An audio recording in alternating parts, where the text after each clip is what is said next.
Well, they kind of, like in the later seasons, they kind of poke fun of it as being sort of like a bureaucracy, right? Yeah. So there's probably promotions and things like that.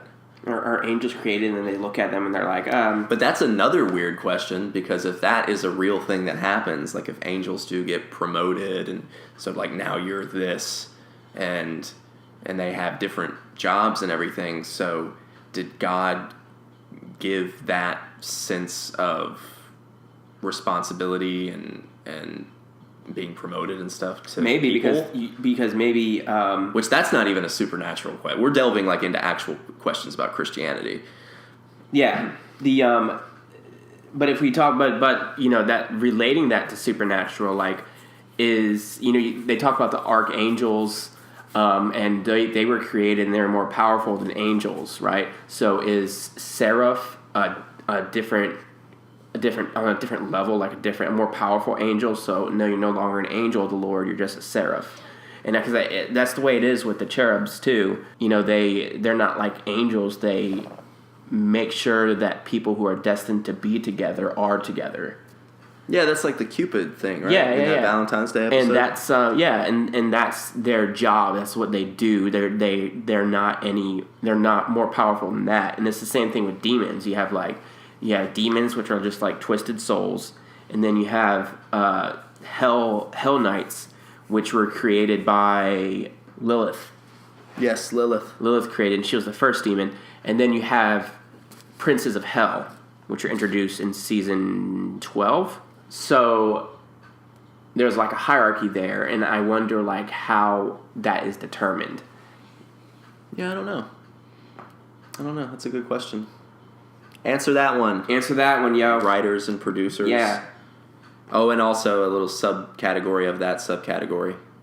Why are all exorcisms and all that kind of stuff in Latin all the time? Yeah, always in Latin. I'm asking you specifically. Why? Which that's probably could actually be answered. Because again, that's not really a supernatural question. It isn't, because that's what they would do in like the real, you know, in exorcisms and stuff like that. The is Latin, and maybe because that was like the OG language, and that's the language they spoke when they started doing. But it wasn't though, right? Like, aren't there like way deader langes than Latin? Like you have Aramaic and things like that. They were much older. And then the question is like, okay, why do you have to speak Latin to do that? Like, why not? If you translate in English, would it work? But yeah, probably not, right? Because then why would they bother to? Or maybe they've just never had the balls to like try it out in the field. Maybe they do it in English. Maybe it's just like, maybe this whole Latin thing's just some kind of like. But I'll tell you, like, or something like that. Yeah, it's like demon propaganda. Yeah. But if I captured a demon, which they do many, many times in the show, one of the first things I would do is try it out in English and see what happens. Yeah. And if it works, it'd be like, holy shit, we don't have to keep memorizing this Latin shit. That's awesome. Yeah. Yeah. That's going to save us so much time. And that goes back to the other subcategory we had here is the Devil's Trap. They introduced that in season one. In season 1 with Meg. It was, with Meg. And they call it the Seal of Solomon. Mm-hmm. If you go on the interwebs and do a web search for the Seal of Solomon, you'll find a bunch of different hits. And one that I thought was pretty cool was that the Seal of Solomon was a ring, and that King Solomon wore, and it gave him control over demons and spirits, both good and bad, and also over the elements, like air, earth, fire, water. Yeah, not heart. Not heart. Can't control my heart. Yeah, and that was pretty cool. So clearly the writers took something from the real world and applied it to supernatural in season 1. Now, before the Seal of Solomon and everything else that was related to heaven and God and the Bible was even confirmed. Yeah. But they already had an end game with that, right? Like they knew that they were going to tie in angels, or Eric Kripke knew. Yeah. Like he had a 5-season plan, right? Didn't he? Like he knew what the ending to it was going to be. Yeah, but as far as the characters go in the show, like they know the Seal of Solomon, they know what it does, but how did they know that? And then that subcategory of that subcategory of that subcategory I think that's how many there were. Ties into this subcategory, which is the last subcategory of this category, which is Christo. And that gets on my nerves, man. Do you know why? No, why? You do actually know why. No, but I want you to tell me though, like as if I don't really know why. All right. So in season 1, I'm not even going to try to remember the episode, but it was the plane one, the one where they're on the flight with the demon. They use Christo as like a it summons the black eyes, I guess. It makes it like calls out their demonisms. Makes them irritated, I guess. Yeah, agitates them. And they just like never use that again. Like that's it. That was the last time you ever see that. They could have used it in the episode where they go to this hunter's they could have used that funeral like an unreal amount of times. Yeah. In fact, if I was a hunter, I would be saying Christo like every 5 seconds. Just like Christo. Like just all the time, right? Just to make sure. Like why not? Yeah, put it on loop. Yeah. Put it on loop and like play it in like on a loud speaker. Yeah, or something exactly. like that. That doesn't make any sense to me. You introduce the idea and then just Yeah, it's gone. neglect it. Yeah, and there are a lot of ideas that are introduced and then just like are completely forgotten about. Just neglect it. Like Yeah. like a little puppy.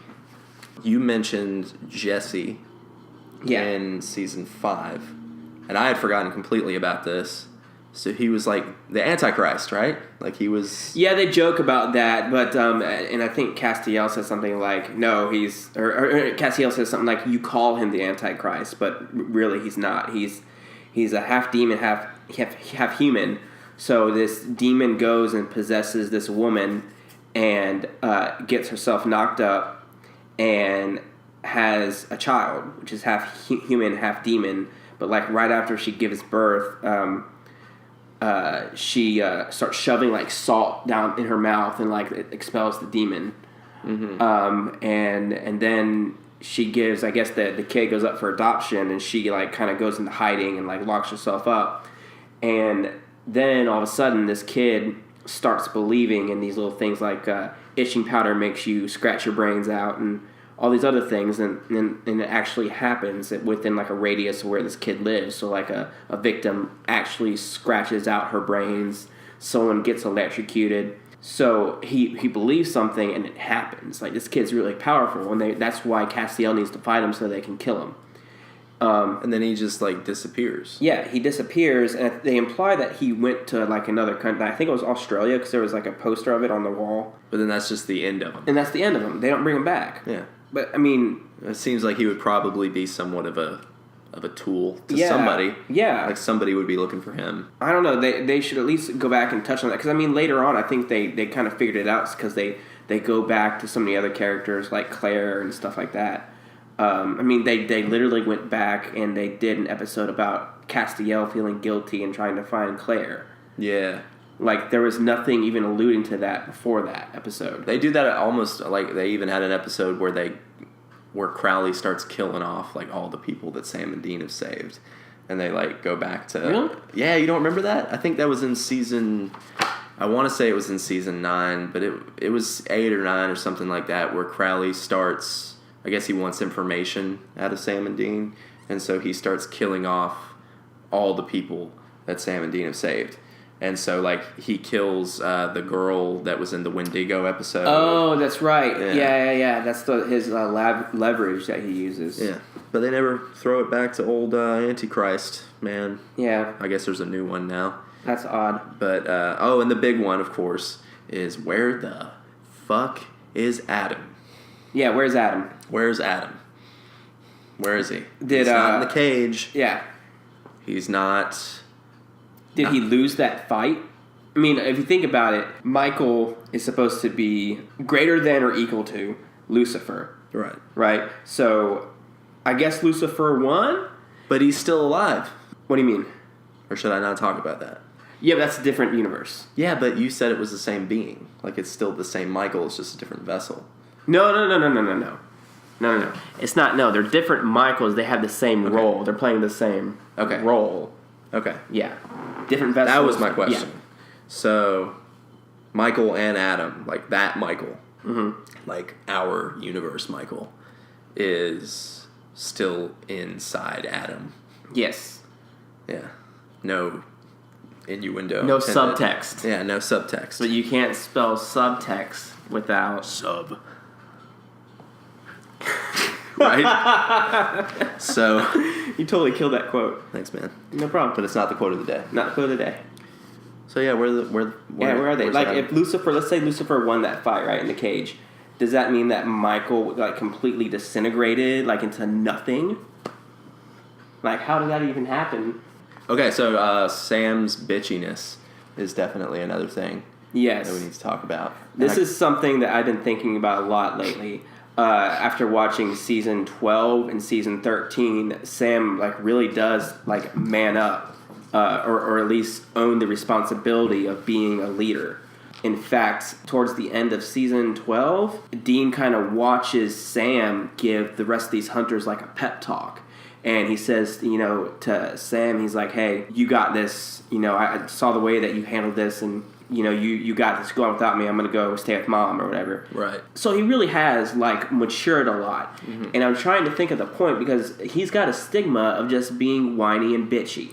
Specifically, seasons, like, 4 and 5, right?